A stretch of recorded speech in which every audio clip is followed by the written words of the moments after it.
Online shoppers may soon have to pay extra to cover sales tax.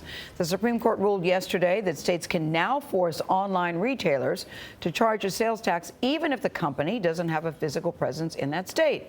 The court estimates online retailers cost states between $8 and $33 billion every year by not collecting sales taxes. President Trump tweeted that the decision is, quote, a great victory for consumers and retailers. CBS News contributor Nicholas Thompson is editor-in-chief of Wired. He's here at the table. We always like that. Hey, Nick, good to see you. Good to see you, Gayle. So how are consumers feeling victorious about this if now you have to pay sales tax where before you didn't?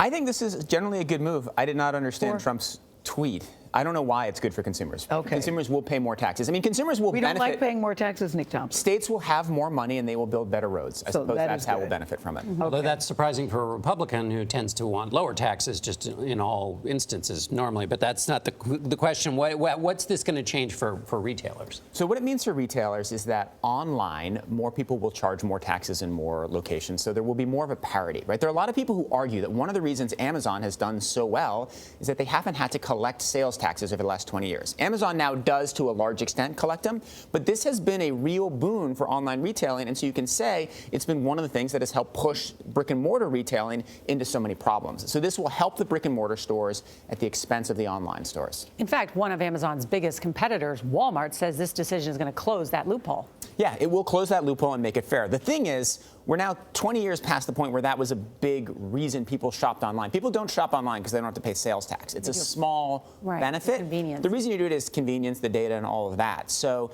it's a little bit late if your goal was to level the playing field. Right. So the biggest windfall is for the states and communities who get these taxes, right? Yeah, it's great for states that are able. I mean, the states have to pass laws, and then they can now collect them. Mm-hmm.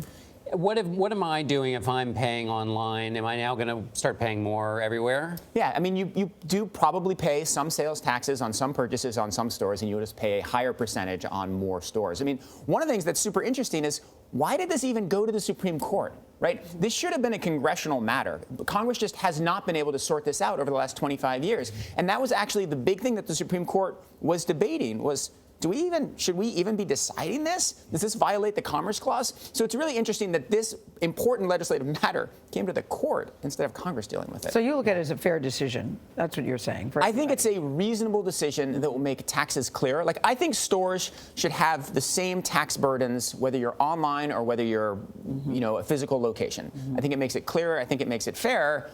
But it does mean you're going to pay more for some stuff. You're going to have to ship stuff to your friends in New Hampshire. Okay. Nick Thompson with a new loophole that he's found for us. Yes. Thank you to Nick Thompson, tax advisor.